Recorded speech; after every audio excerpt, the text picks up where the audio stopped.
Just want to have a quick little 5-10 minute call just to overall talk about just your overall trading journey ever since just FBA in general.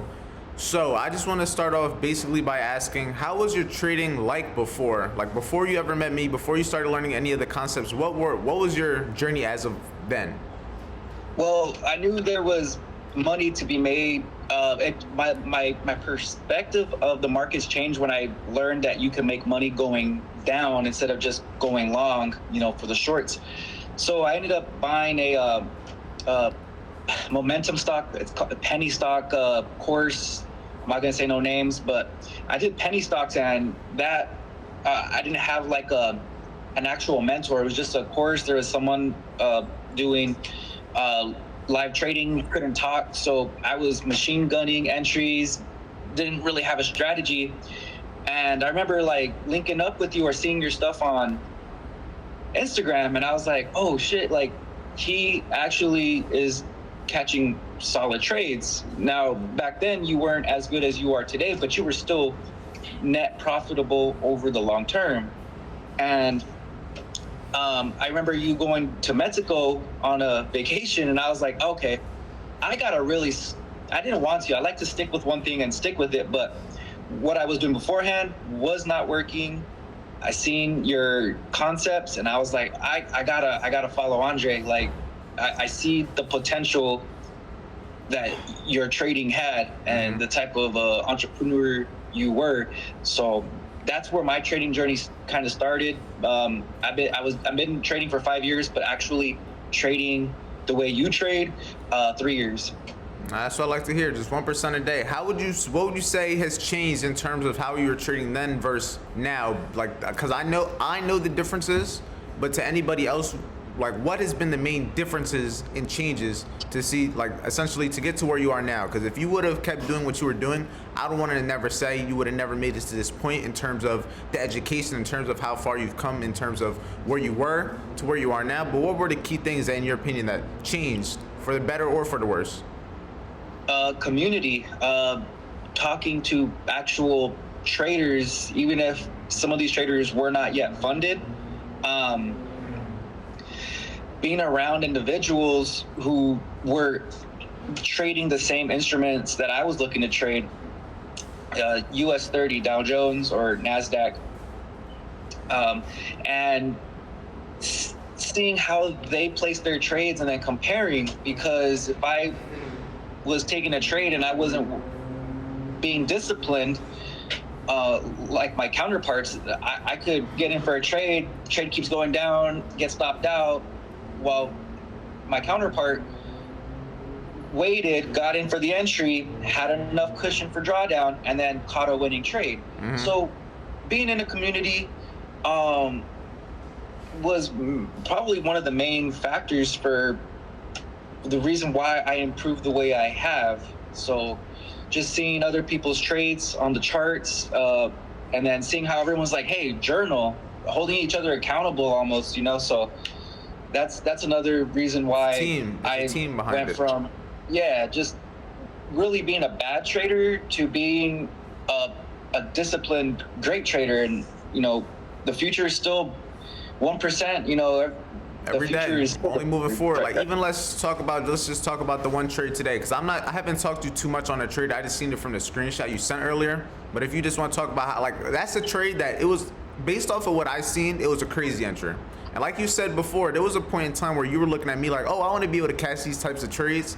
And now there's a point to where I'm not even talking to you on a daily basis. You're doing your own thing. I don't even think you're in the live call this morning to be able to essentially like get a bias from other people. That was something that you looked like you were on your phone, had a screenshot. It was your bias, your everything. If you want to just kind of talk about that trade a little bit, say how much you made. Because it was a good trade in terms of the risk reward. It was a good trade. Let me just bring that up real quick on my trading view so I can kind of get I can see it. But today, I was driving to work at 9 a.m. your time, and I got to work at 7:15, 9:15, 15 minutes before the market opened. Before I got down from my car, it was all on my phone, so you don't need elaborate trading So I like to setups. hear making money from your phone. I mean, that's that's what we all do it for. It's easier. It's not. I would say it's easier said than done. Making money from your phone, trading from your phone, but it's. I mean, you did it. And then that's the main thing. If you could do it once, you could do it twice. It may not be ideal always doing it from your phone, but it's the fact that you can do it from your phone. It's the fact that it's even an option to begin with. Right, and even when we all met up in Florida, I was trading from my phone, you know. So, and I caught that dub on that Friday. But so I did some of the techniques and strategies that the group has been doing, and a lot of ICT concepts. But I don't like to take pre-market trades, but it was at an area I was willing to risk X amount. How much you were risking, if you want to say, just to kind of make sense of the trade, like in terms of, because the risk reward is the main thing. Like even if you're risking $1, I know the risk reward was a good risk reward. But if you just want to share this in terms of, it was a 1 to 5. I was looking at. I see, recently, 1 to 5 like, is last 2 weeks. 1 to 5 is good work. I mean, that's a whole week right there, whole week of trades, in my opinion. Yeah, and I've been actually looking at. I didn't really believe in it, but supply the support and resistance areas, they're called other things to other people. They're kind of the same thing, but I started really drawing them out, and it was at that support zone, and I knew that price could come back to sweep the London low, which would have been after the first move. That would have been the real move before the 800-point monster buy, but I saw that the London high and the Asian session high was up, and I was like, you know what? I'm gonna risk 50 points for 250 points. And I thought I was risking one contract. I hit the buy button real quick. I didn't see that I was risking 2 contracts. So what was the risk? What were you risking in total? Like from the trade that made the 1 to 5, what was your risk? Like dollar amount? Yeah, just dollar amount. Point wise too. Of $500 for 2,500. I mean, that's a good risk reward. I mean, if you think about it, that's 5 L's right there, and you're not even allowed to take 5 L's in a day. You made enough in that trade to be able to cover trade it for the rest of this week plus next week if you want to manage risk the right way. In reality, right.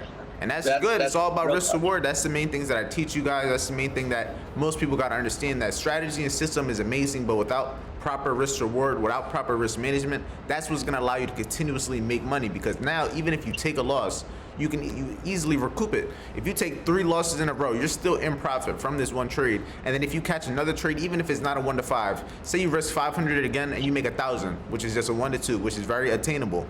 That's still more than what you're risking. You're still making 2 to 3 times, 5 times more than what you're risking, which is amazing, because if you can consistently do that, there's no reason that you can't consistently make money long term.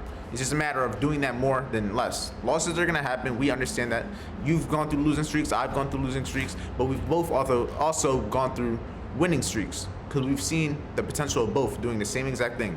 And one thing I would want to say too, when it comes to the market, when it comes to the concepts, when it comes to the repetitiveness, what would you have to say about that? The repetitiveness is there's when you go through your losing streaks, you're like, damn, do I really, for me, damn, do I really know what I'm talking about? But that's just a part of the game, because then the opposite could be said when you're on a winning streak. Oh shit, my confidence is up. It's so repetitive, but the only way it's just wagering, managing risk and not blowing accounts. These moves happen every day.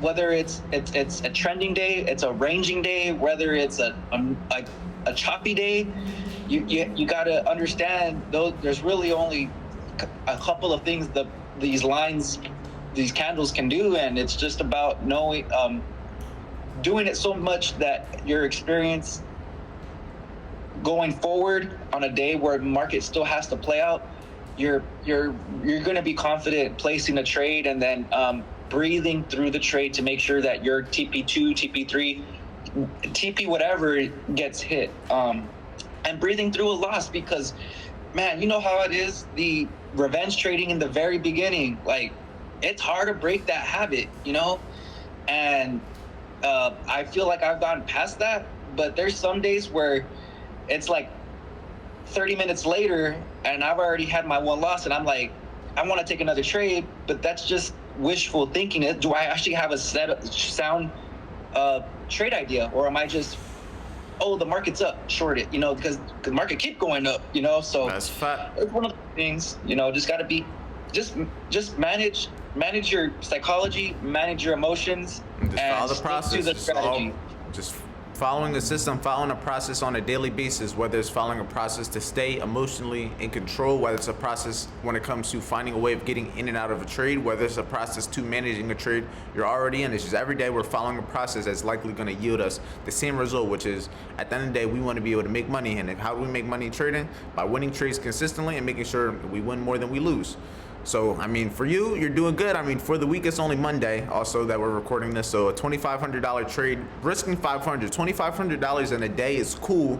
But when you also realize that you were risking $500, that's when the numbers change a little bit, because that would have been the difference to where if you would have risked $5,000 on that trade, you could have made $25,000, which is a crazy risk reward, but it's the same exact process, which is what I try to stress to people. That same trade, you could have been risking $5 to make $25.